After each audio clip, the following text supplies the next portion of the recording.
think this really needs much of an introduction, but there it is. After 13 months and 2 attempts to get one, look what arrived. So yeah, I know, unboxing video, right? So I'm gonna do this really quickly, but I just wanted to show you that yes, haha, paperwork. There it is, my new H9. Pretty low serial number too, actually, considering that it's been out for a year. But I think this is, yeah, number 1585.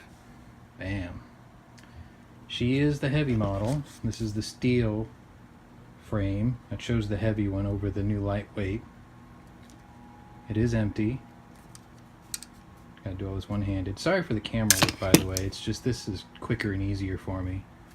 So for those of you who don't know, this is the Hudson H9.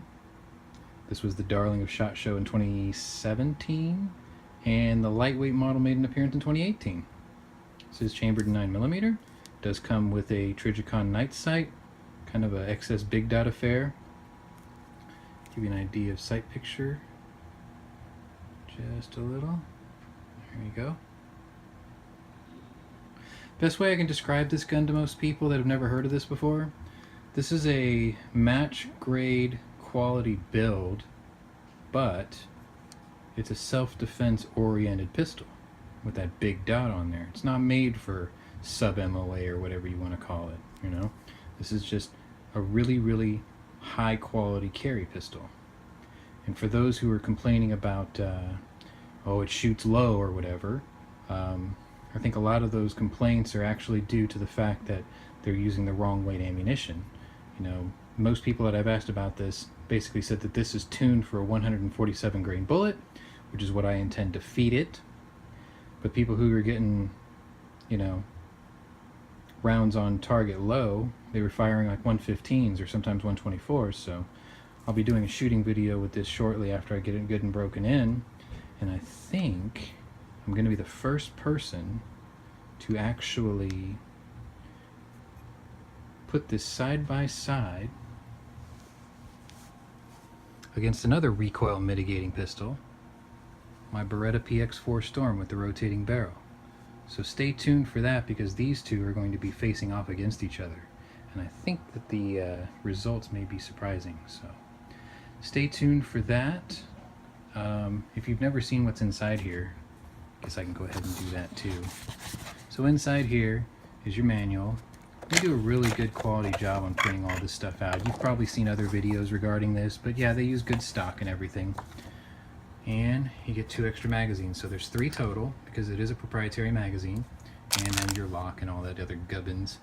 But just a quick and dirty. I'm going to do a multi-part series videos of this, so it'll be this, shooting just this, and we'll do a comparison of the 2 recoil mitigating pistols of roughly the same size.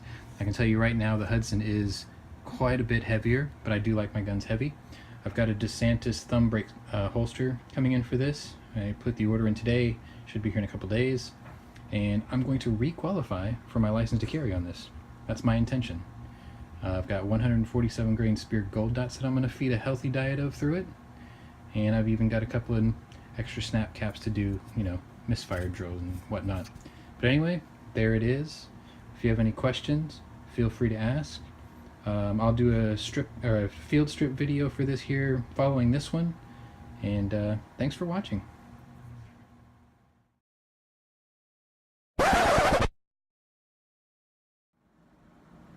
Alright, so I guess I'll just do it all in one video, but this was a request by Just Dano from Gun Channels. He wanted to see how this actually gets broken down.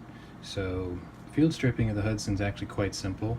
You just have to push down on this takedown pin here on the right side of the gun. I used the back of the plastic screwdriver just to kind of push it.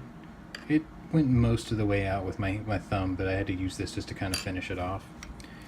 And once you get to that point, you just flip the lever down like so. And then I'm gonna need my hands back. Hang on, let me sort this out.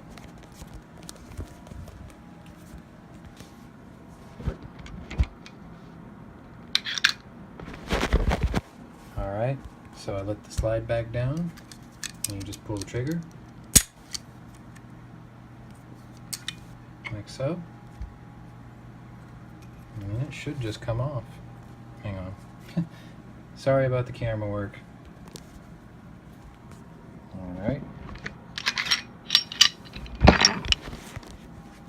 So it just slid right off, like so. Here's the frame. Notice how the guide rod and spring,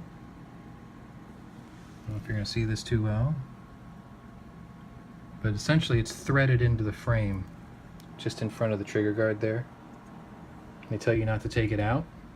I don't have the tool to do it anyway, but that's kind of the magic trick to this gun to give it such a low bore axis. It's got a very generous beaver tail. This is not a safety, it's just a beaver tail. It's very smooth, very comfortable. These G10 grips are very comfortable too. I've never had a set before, but it feels good. These serrations, I don't like them overly aggressive. Like I jokingly call the ones on FNs cheese graters, because you have to wear operator's gloves without getting tore up. Here's your mag release, ambidextrous slide release, and here's the slide itself. Forgot to mess with my Windows power settings. Stupid thing.